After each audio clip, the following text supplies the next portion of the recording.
अस्सलाम वालेकुम, doctor Arshad Mahmood here, consultant paediatrician.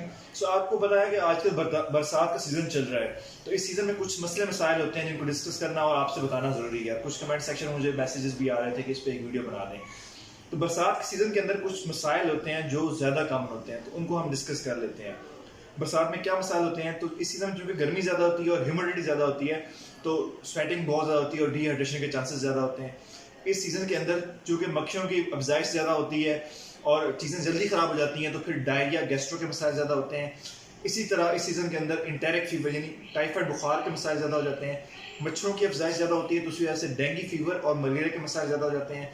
इसी तरह इस सीज़न के अंदर जो है स्नेक बाइट और सांप के काटने का अमल भी ज़्यादा हो जाता है। तो ये सारे मसाइल हैं जो इस सीज़न के साथ रिलेटेड हैं और आप सामने इन चीज़ों का खास ख्याल रखना है।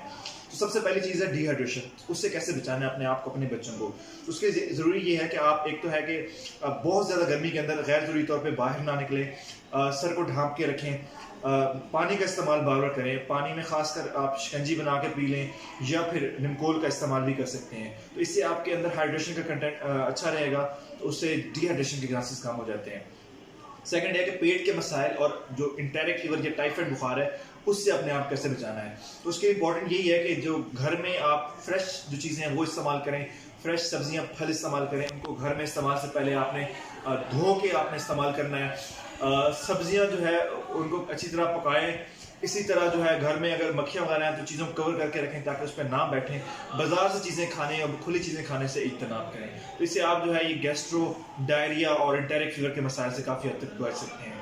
जहाँ तक मलेरिया और डेंगू फीवर की बात है, उससे इंपॉर्टेंट यही है कि आपने मच्छरों से खुद को बचाना है। उसमें डिफरेंट तरीके हैं, जिसमें घर में मॉस्किटो कॉइल्स का इस्तेमाल है, मॉस्किटो रिपेलेंट लोशंस का इस्तेमाल है, और साथ में जो है अगर आप बाहर सोते हैं तो फिर मॉस्किटो नेट का इस्तेमाल करें।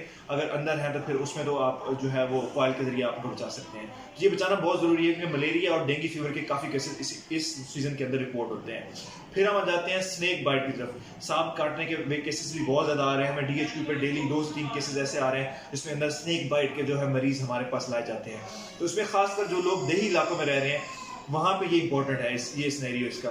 उसमें ये है कि जो है आप खासतौर पर जब बाहर निकलते हैं, जो लोग देही इलाकों में और बाहर निकलते हैं, तो लॉन्ग शूज़ का इस्तेमाल करें और एहतियात से काम लें। और खुदा न खास्ता अगर स्नेक बाइट होता है तो देसी टोटकों की बजाय या मनके और ऐसी चीज़ों की बजाय आप इमरजेंसी में आएँ। स्नेक बाइट की वैक्सीन अवेलेबल होती है और हर DHQ THQ पे अवेलेबल है, तो फौरी वो लगवाएं और अपने आप को दूसरों को इससे बचाएं। Thank you.